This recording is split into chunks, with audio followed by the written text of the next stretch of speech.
Pada bab 5 ini kita akan membahas masalah kepemilikan tidak langsung. Kepemilikan tidak langsung modelnya tampak seperti yang ada di layar, yaitu PTX mempunyai 70% saham PTY, PTY mempunyai 80% saham PTZ. Jika pada akhir periode PTZ mempunyai laba 1 juta, apakah PTX berhak atas labanya PTZ 1 juta ini atau tidak? Nah, kita bisa tarik ke atas. PTY mempunyai 80% saham PTZ, sehingga laba yang diakui dari PTZ diakui oleh PTY adalah sebesar 800.000. Kemudian dari laba PTY yang diakui PTX adalah 70%, berarti anggap saja 800.000 tersebut adalah labanya PTY. Sehingga 70% dikalikan 800 yaitu sebesar 560.000, akan tambah seperti ini. Sehingga laba dari PTZ yang sebesar 1 juta diakui oleh PTX sebesar 560.000. Sehingga kepemilikan PTX terhadap PTZ adalah sebesar 56%. Terlihat dari 560.000 laba yang diakui, laba aslinya adalah 1 juta, 560 dibagi 1 juta adalah 56%, atau dengan cara mengalihkan kepemilikan PTX terhadap PTY 70% dikalikan kepemilikan PTY terhadap PTZ 80%, sehingga ketemu 56%. Nah, berikut ini saya rubah sedikit tentang soal, yaitu laporan keuangan individu PTX PTY tetap sama dengan soal yang sebelumnya. Saya tambahi dengan PTZ, ini perusahaan baru, yaitu bisa dilihat kasnya 25 juta, aktiva tetap 75 juta, total aktiva 100 juta, hutang dagang 20, modal sahamnya hanya 60 juta, agio-nya 10 juta, laba yang ditahan 10 juta, laba usaha pada akhir periode 20 juta, dividen yang dibagi adalah 8 juta. Pada kasus pertama di soal ini, tanggal 1 bulan 1, PTX membeli 70% saham PTY, nominal Rp1.000, harga pasar 1.400. Ini dibayar tunai. Berarti pencatatannya seperti biasa, yaitu investasi saham pada PTY ini adalah sebesar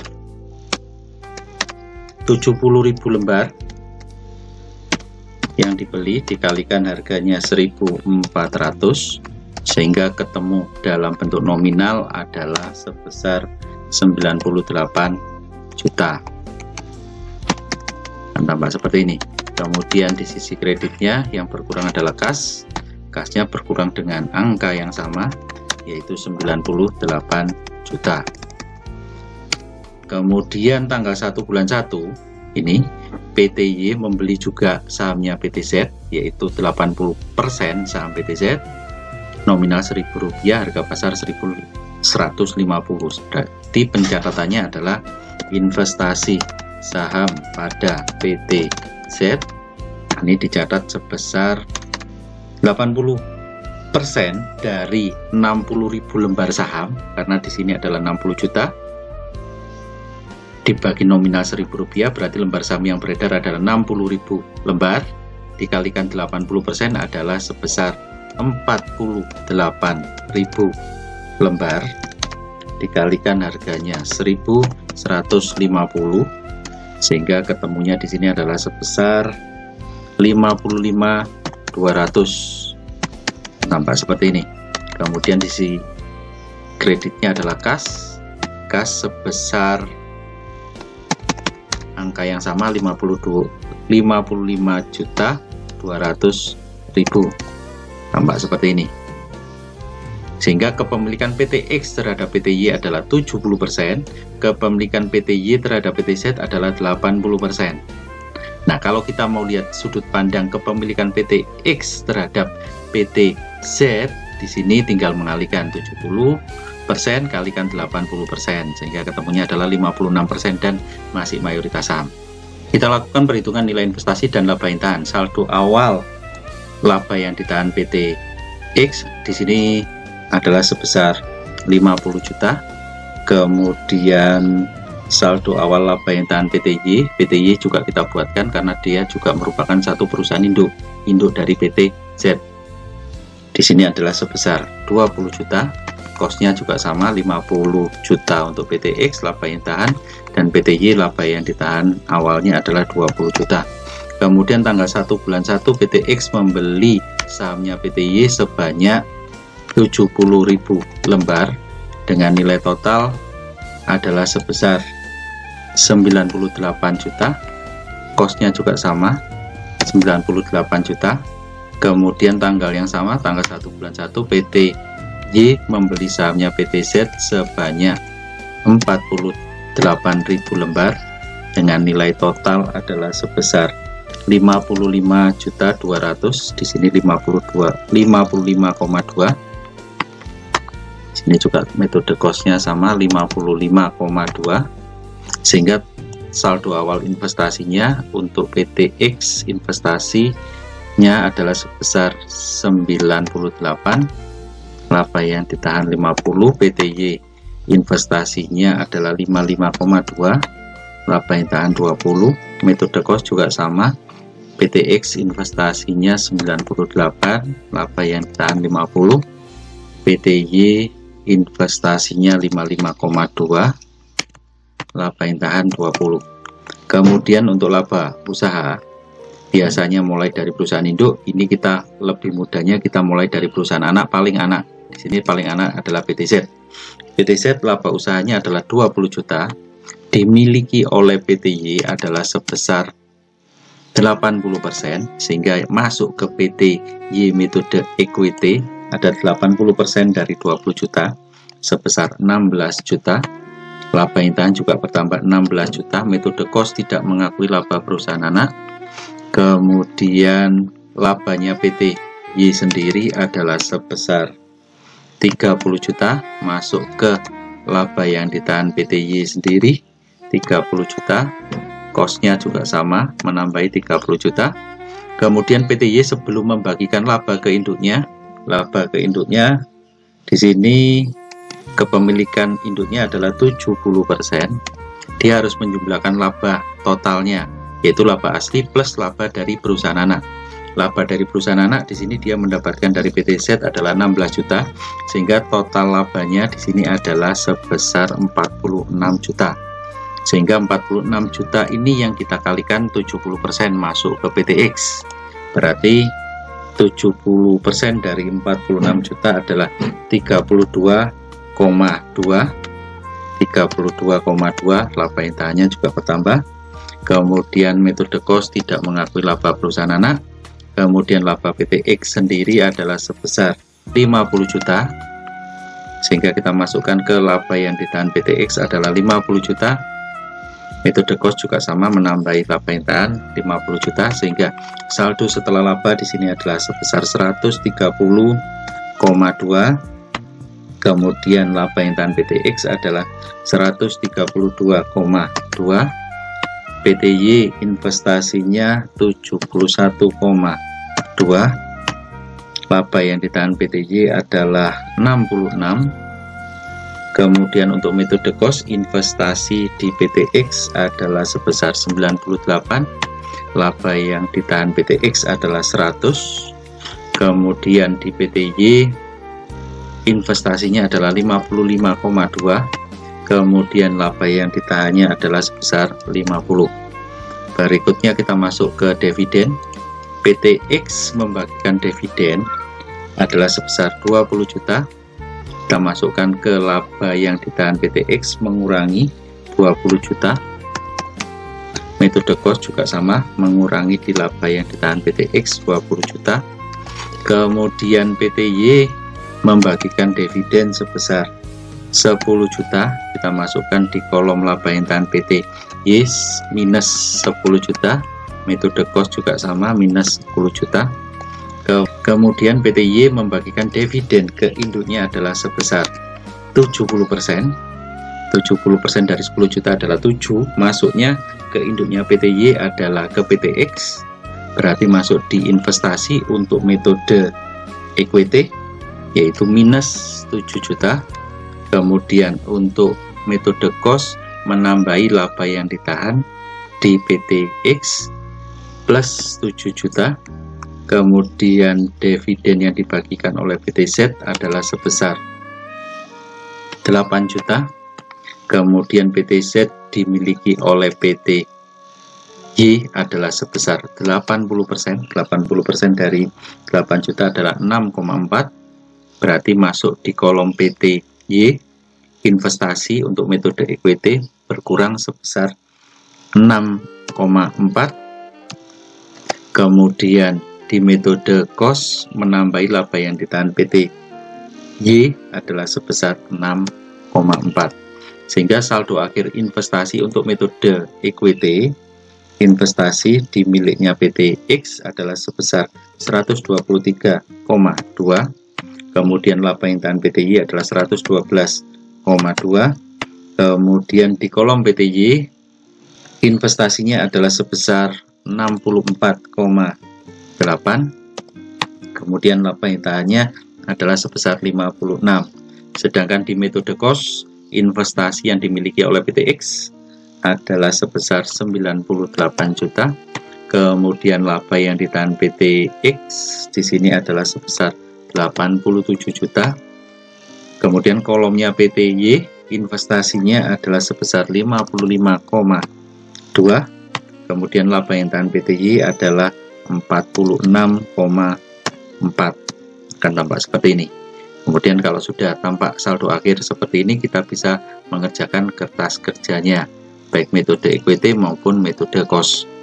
Nah, sekarang kita mengerjakan kertas kerja metode equity pada akhir tahun. Nah, ini dilihat dari sudut pandang PT X, sehingga kita harus menghitung kas awalnya. Di sini kas awalnya PT X adalah 150 juta, dipakai untuk beli investasi adalah 98 juta, kemudian laba usaha adalah 50 juta, dividen yang dibagi minus 20 juta, dapat dividen dari perusahaan anak 7 juta, sehingga akhir adalah 89 juta. Kemudian di PT Y, ini saldo awal kasnya adalah 75 juta, kemudian dipakai untuk beli investasi adalah 55,2, kemudian dapat laba adalah 30 juta, dividen yang dibagi minus 10, dapat dividen dari perusahaan anak adalah 6,4, sehingga kas akhirnya adalah 46,2. Kemudian di sisi PT Z, kas awalnya adalah 25 juta, investasi tidak ada, laba usaha 20, dividen yang dibagikan adalah minus 8, kemudian dividen dari perusahaan anak tidak ada, sehingga kas akhirnya adalah 37 juta. Nah, ini kita masukkan di kertas kerjanya. Untuk PT X adalah 89 juta, kemudian PT Y 46,2, kemudian PT Z adalah 37, sehingga total kas di neraca konsolidasinya adalah 172,2. Kemudian piutang dagang PT X 50, PT Y 25, PT Z tidak ada. Kemudian sehingga totalnya adalah 75 juta. Kemudian investasi saham pada PT Y untuk PT X dengan metode equity adalah 123,2. Kelebihan kita tangguhkan. Kemudian investasi saham pada PT Z ini yang mempunyai adalah PT Y adalah sebesar 64,8. Untuk metode equity, kelebihan kita tangguhkan. Kemudian kita masuk ke aktiva tetap 300 PT X, PT Y adalah 100, PT Z 75, sehingga total aktiva tetapnya adalah 475 juta. Kemudian utang dagangnya PT X 50 juta, PT Y 50 juta, PT Z di sini adalah 20 juta, sehingga totalnya di sini adalah 120 juta. Kemudian modal saham PT X adalah 300 juta. Karena perusahaan induk kita langsungkan, berarti 300 juta dikredit. Kemudian modal saham PT Y di sini adalah 100 juta. Kepemilikan PT X terhadap PT Y adalah sebesar 70%, sehingga eliminasinya di sini adalah 70% dari 100 juta. Di sini adalah 70 juta. sehingga hak minornya adalah sebesar 30 juta.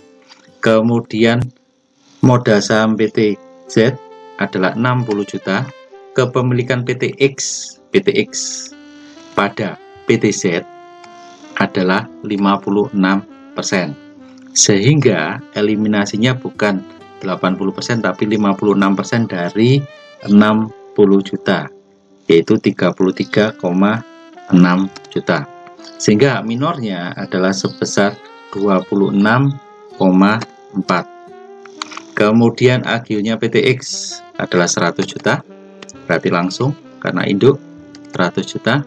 Kemudian AGU-nya PT Y adalah sebesar 30 juta, kepemilikan PT X terhadap PT Y adalah 70%, sehingga 30 juta kalikan 70% masuk eliminasi 21 juta, hak minor adalah sebesar 9 juta. Kemudian AGU-nya PT Z sebesar 10 juta, kepemilikan PT X terhadap PT Z adalah 56%, sehingga yang dieliminasi di sini adalah 5.600.000 atau 5,6, sehingga hak minornya adalah sebesar 4,4. Kemudian laba yang ditahan PT X di sini adalah sebesar 112.200.000. Berarti kita langsungkan 112,2. Kemudian laba yang ditahan PT Y metode equity juga 56. Nah, sudah kita hitung tadi. Nah, kepemilikan PT X terhadap PT Y adalah 70%, berarti di sini adalah sebesar 39,2, sehingga minornya adalah sebesar 16,8. Kemudian laba yang ditahan PT Z ini kita harus hitung dulu.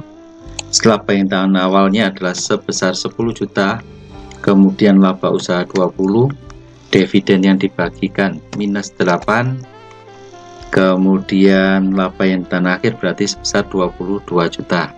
Kita masukkan di sini 22 juta. Kepemilikan PT X terhadap PT Z pada akhir periode adalah 56%. Berarti kalau metode equity langsung dari laba yang ditahan akhir, berarti dari 22 juta, berarti sebesar 12 juta,32. Sehingga hak minornya adalah sebesar 9,68. Nampak seperti ini. Nah, sebelum ke eliminasi investasi, kita total dulu. Total PT X secara individu adalah sebesar 562,2. Kemudian sisi pasifannya adalah juga sebesar 562,2 juga. Kemudian PT Y total aktifannya adalah sebesar 236 juta. Kemudian di sisi pasifannya juga sama sebesar 236 juta juga. Kemudian PT Z total aktifannya adalah 112, sehingga total pasifannya juga sama 112.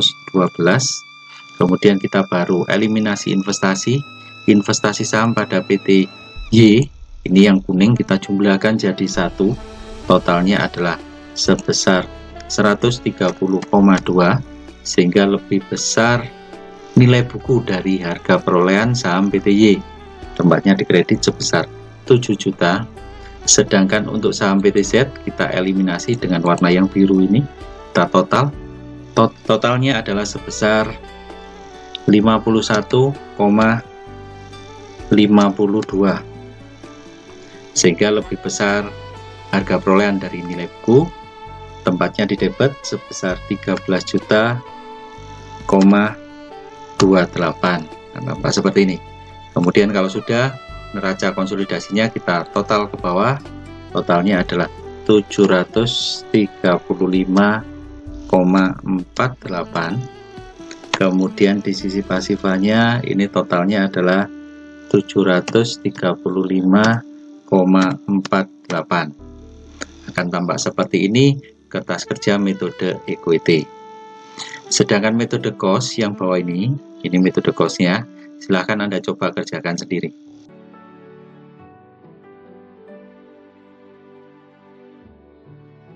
Nah, berikutnya kita masuk ke kasus kedua, yaitu modelnya tampak seperti yang ada di layar. PTX mempunyai 20% saham PTZ, PTX mempunyai 75% saham PTY, PTY mempunyai 80% saham PTZ. Sehingga kalau misalkan pada akhir periode PTZ mempunyai laba 1 juta, maka PTX berhak atas labanya ini atau tidak. Kalau berhak, sebesar berapa? Kita hitung. Kepemilikan langsung PTX terhadap PTZ di sini adalah 20%.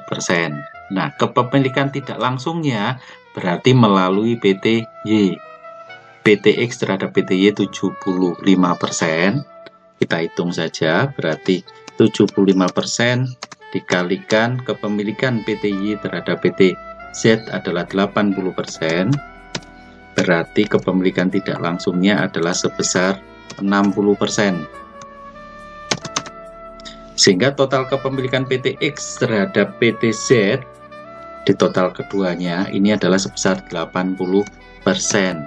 20% secara langsung dan 60% secara tidak langsung melalui PTY. Nah, sehingga kalau misalkan pada akhir periode PTZ mempunyai laba 1 juta, yang diakui oleh PTX adalah sebesar 800.000, akan tampak seperti ini. Ini pengakuan laba PTX terhadap PTZ. Nah, kita masuk pada kasus kedua.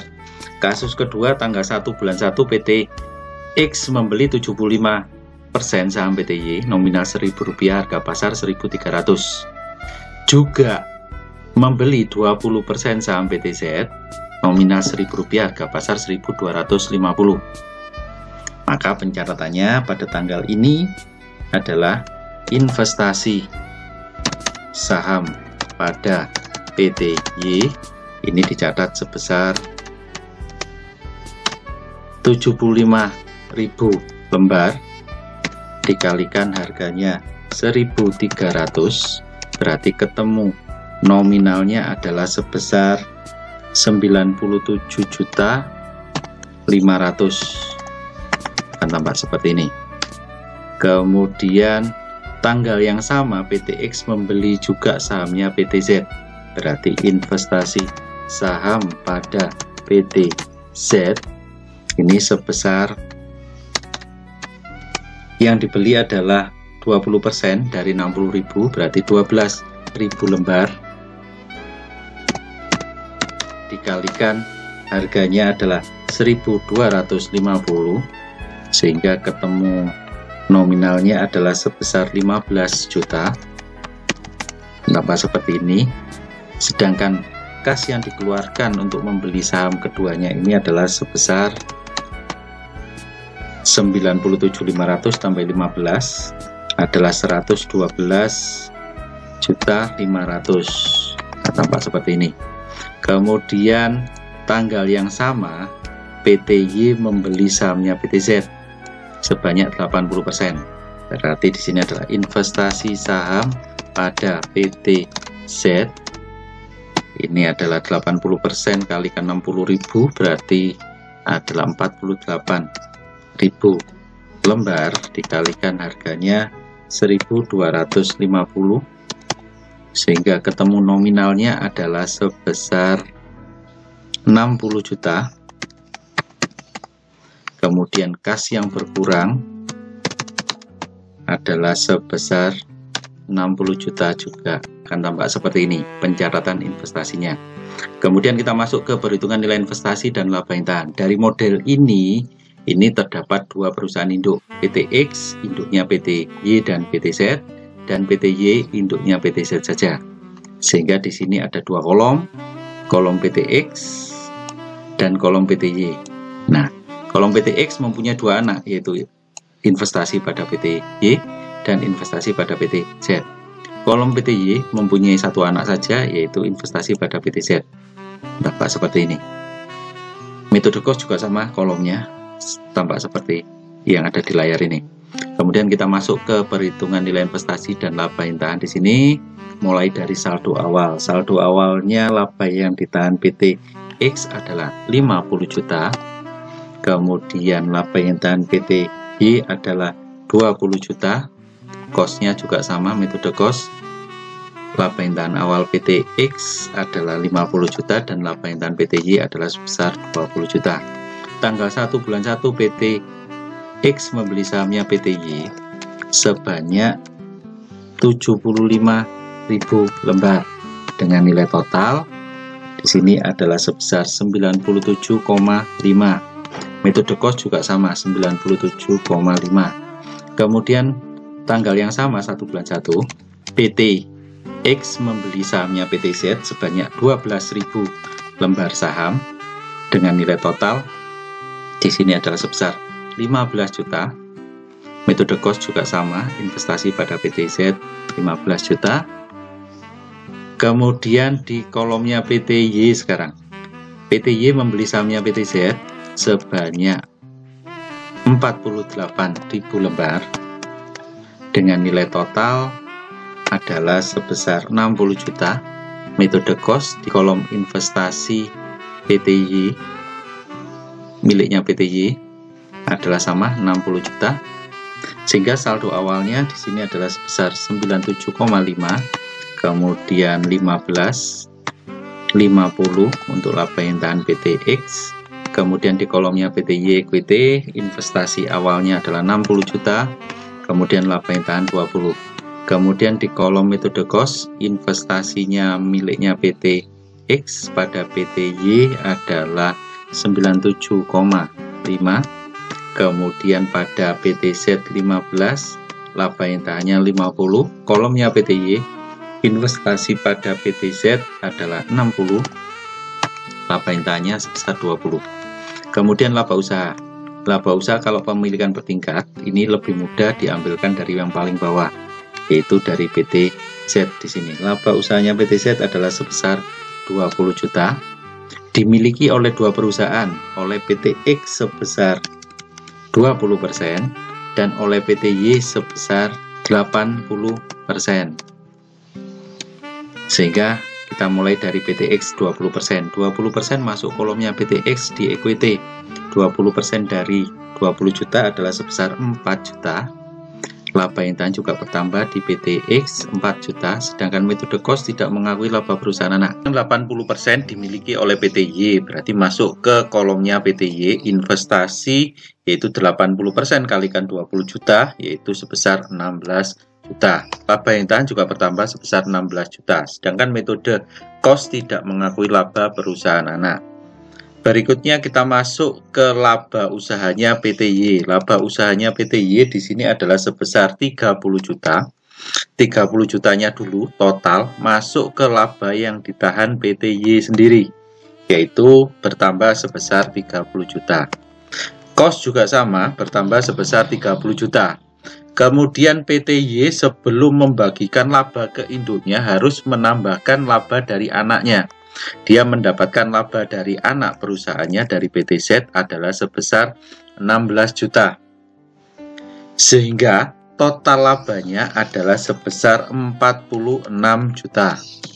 Baru dibagikan ke induknya sebesar 75%. Berarti masuk di kolomnya PT X di investasi saham pada PT Y.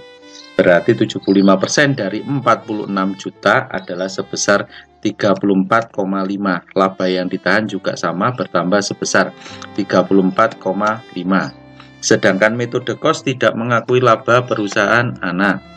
Kemudian yang terakhir yaitu labanya PT X. Labanya PT X pada akhir periode adalah sebesar 50 juta. Kita masukkan ke laba yang ditahan PT X sendiri. Karena labanya sendiri berarti bertambah sebesar 50 juta.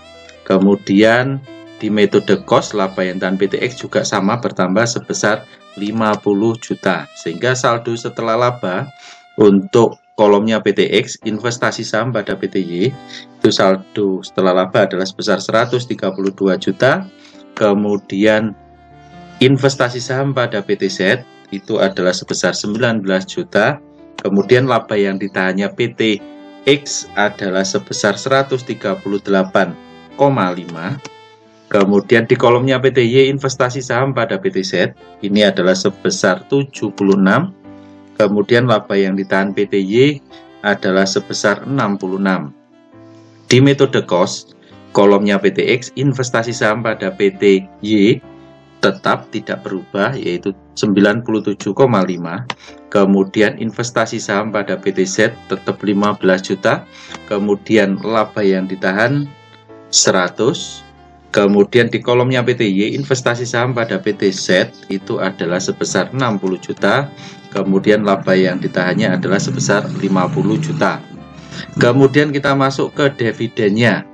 Dividen PTX atau PTX membagikan dividen sebesar 20 juta. 20 juta berarti mengurangi laba yang ditahan. Di kolomnya PTX minus 20 juta. Di cost juga sama, di metode cost yaitu mengurangi laba yang ditahan PTX sebesar 20 juta. Tampak seperti ini. Kemudian di PTY membagikan dividen sebesar 10 juta. Masuk di laba yang ditahannya PTY minus 10 juta.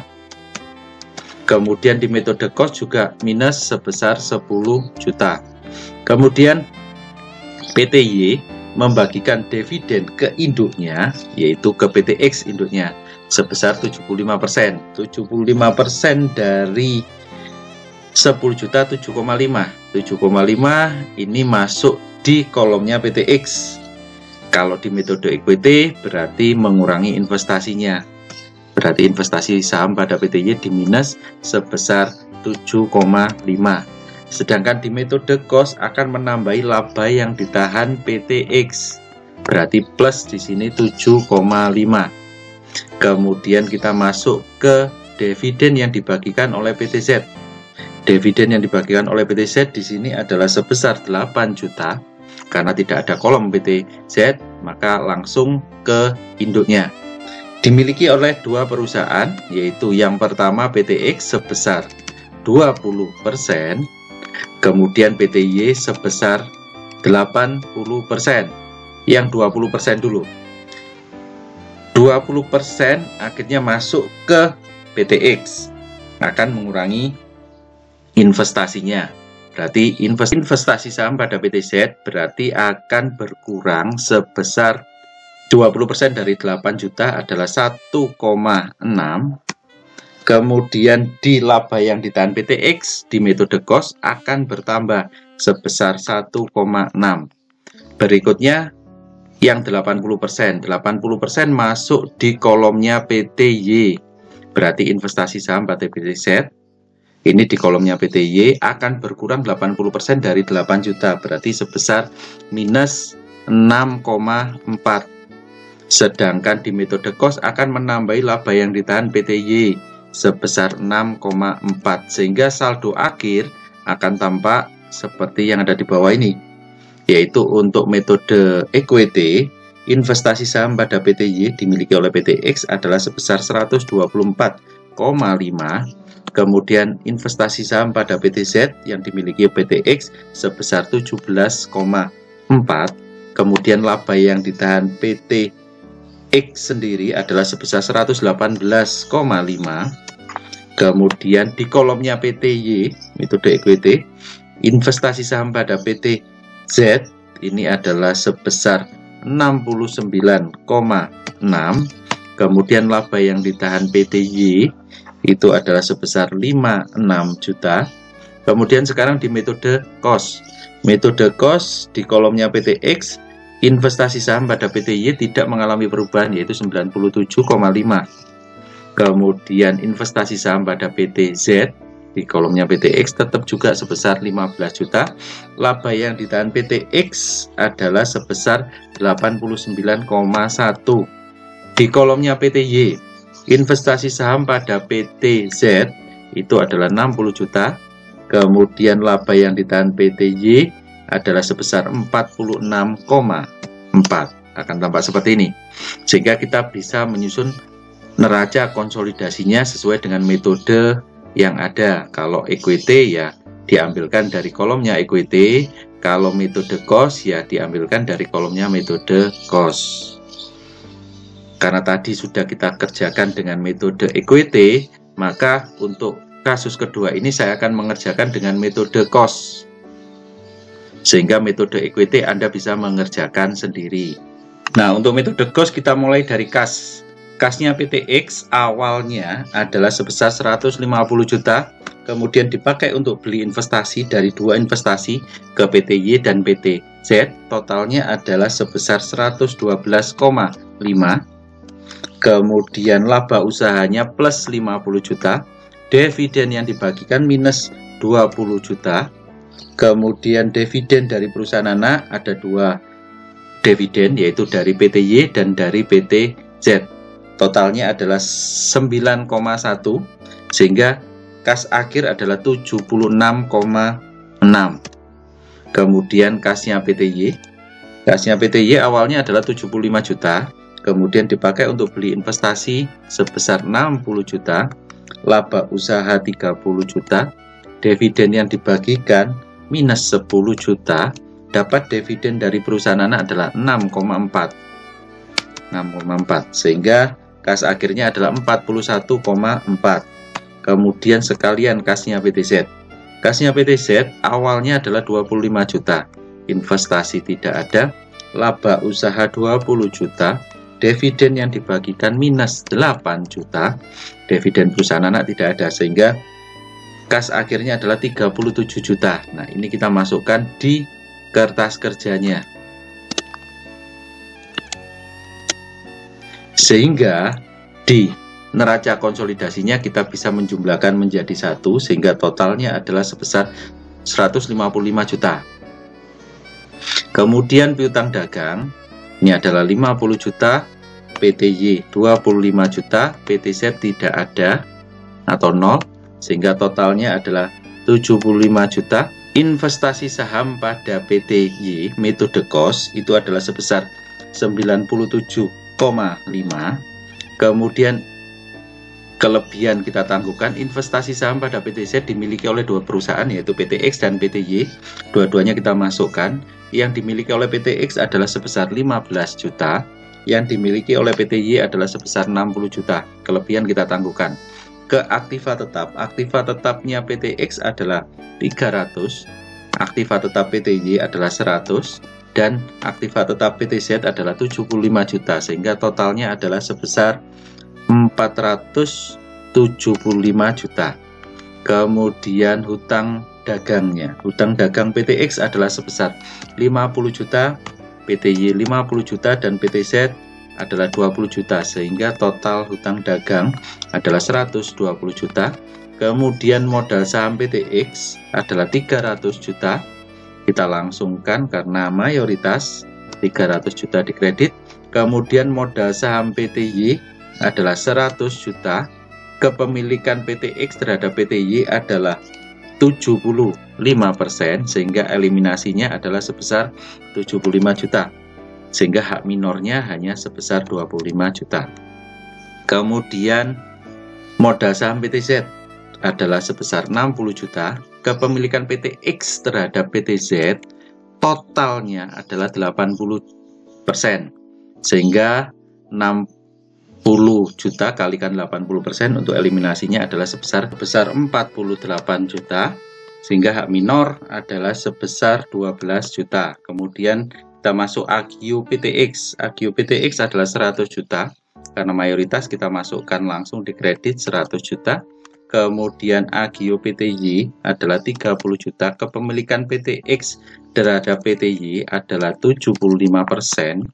Dari 30 juta masuk eliminasi sebesar 22,5, sehingga hak minornya adalah sebesar 7,5. Kemudian AGIO-nya PTZ adalah sebesar 10 juta. Kepemilikan PTX terhadap PTZ adalah sebesar 80%. 80% dari 10 juta masuk eliminasi sebesar 8 juta, sehingga hak minoritasnya adalah sebesar 2 juta. Berikutnya laba yang ditahan PTX dengan menggunakan metode cost adalah 89,1. Kita masukkan langsung, berarti 89,1. Kemudian laba yang ditahan PTY dengan metode cost kita hitung tadi adalah 46,4. Nah, ini kepemilikan PT X terhadap PT Y adalah 75%, tapi dari laba yang ditahan awal. Laba yang ditahan awal berarti di sini adalah sebesar 15 juta. Kemudian ada laba yang ditahan untuk perusahaan induk, tempatnya langsung dikredit, yaitu laba bersih, atau lebih gampangnya laba yang ditahan akhir 46,4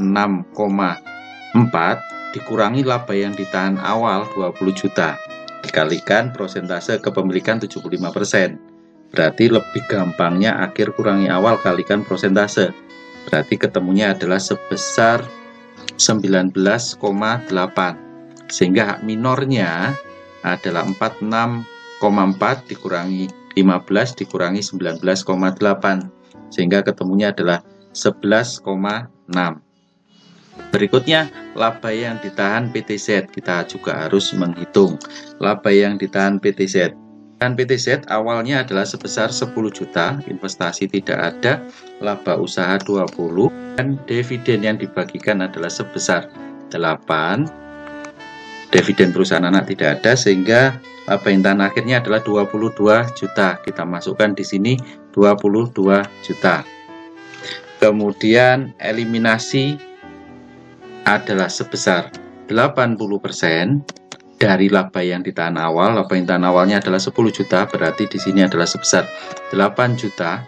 Kemudian ada rekening baru, laba yang ditahan untuk perusahaan induk adalah laba bersih atau akhir kurangi awal. Kalau akhir kurangi awal berarti 22 kurangi 10, di sini adalah sebesar 12. 12 kalikan 80% adalah 9,6, sehingga hak minornya adalah 22 kurangi 8 kurangi 9,6 adalah sebesar 4,4. Akan tampak seperti ini. Nah, berikutnya sebelum eliminasi investasi kita total dulu.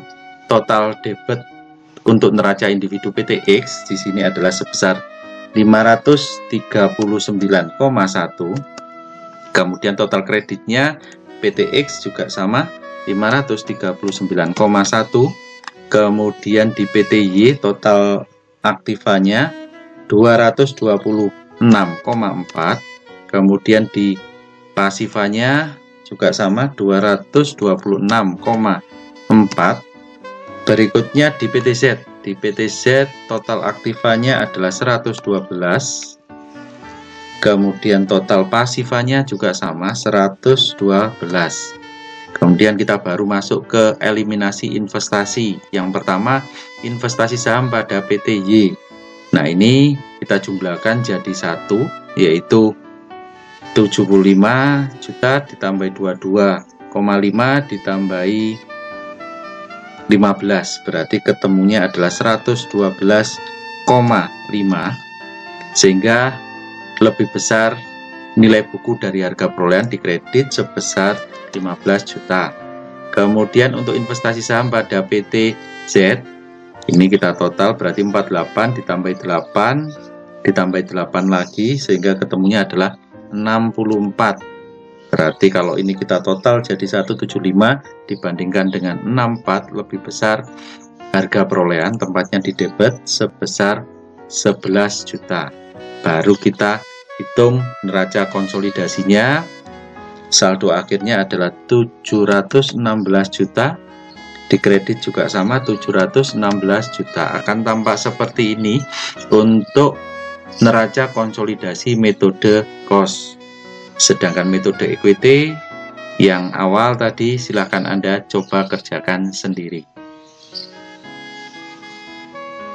Selamat mengerjakan.